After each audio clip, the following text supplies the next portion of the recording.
nde Yaya Jammeh nanti nongol kartol ɗum mumti ɓerɗe yimɓe loriɓe sahlamu makko hono ɓe susuɓe fedde noddirtende victim center ngam lamdade sariya waɗe e o alhaali. Baba Haydara goto e maɓɓe mo jibinayɗo mum gorko wara e sahlamu Jammeh wi'i wonde gartol o hoorejo kiɗɗo wonata hunde hoynde. Si o sikki wonde o artan ɗo o wura e jaam taw hay hunde waɗani fof o juumi jaati. E nder dula victim center wonde Sénégambia min tawi nati ɗuɗɗe ɓe loriɓe no takka e mahaji. Kiba Diom kalfinaɗo juɓɓudi fedde nden sifano kemin tarika kala natal. Ayi o woni dernière victime 2017 o waɗi disappeared o rama ɗen Yaya Jammeh yahi o Deda Haydara mi andi mbo Deda Haydara woni journalist The Point newspaper kamɓe soldat ɓe wari mbo o woni Chief Ibrahima Mane o waɗi disappear Chief Ibrahima Mane hay TRRC ɓe wawani hollude honno wayi. E nder ɓe loriɓe no tawa dawroyankoɓe diineyankoɓe konunkoɓe fa e siwilɓe. Fedde dawro UDP United Democratic Party yii hooreɓe muɓɓen ɗuɓɓe waraɓe e nangaɓe gila hitande 1994 fa warde hitande 2016. Ayo Nogoy Ndiaye kamko ko UDP politicien kamɓe solo Sandeng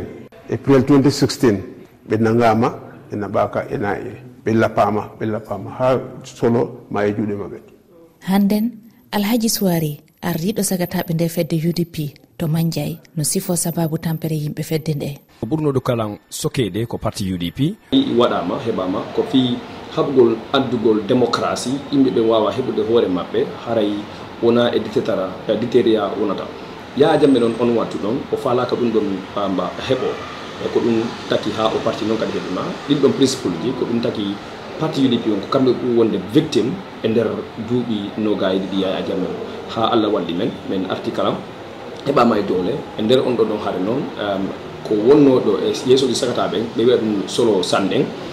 parti UDP o wonno o yaltuno 2016 fi hollugol laamu Yaya Jammeh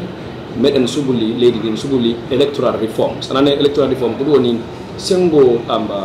waɗugol woote no yaranay noon yarani e laawol reform mana sansugol no fota addude e nden on ɗon fedde on ɗon sansugol noon on solo Sandeng e yimɓe monnata yimɓe yaha yimɓe 14 ɓe yaltunoɓe nangama kadi e nder on ɗon laamu soldat ha solo Sandeng o lappimo ha Allah waɗi ko ɗon duuɓi makko ɗen heddi wona kanko kadi tun kamko e rewɓe buyi no woodi e maɓɓe Fatou Camara no woodi e maɓɓe Nokoy Ndiaye ɓe fof ko yimɓe wonde Fatou Camara on no guuri kono noon cellal makko ngal yarade no lawol Nokoy Ndiaye on ɗon Allah waɗi o sokkama o yalti kono gila o yalti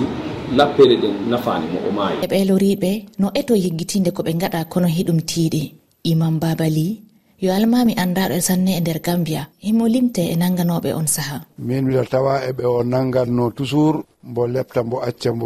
acca ha ko wattini ko ala sago mi tawi tan mi wawa hodde he leydi he jaltumi leydi ndi mi waɗi duuɓi 5 hako Allah itti ko laamu makko nen gartumi o nangi min laabi ko wattini ko soki min lebbi 6 e place mo gandanɗa hoorema a yiyata lampa wona hendu wona dara tampere fof min jii hen wondude e lepte ɗe kuuɓata ina hoƴnuma mbimana na heyɗinma hatma ñamde hatma ndiyam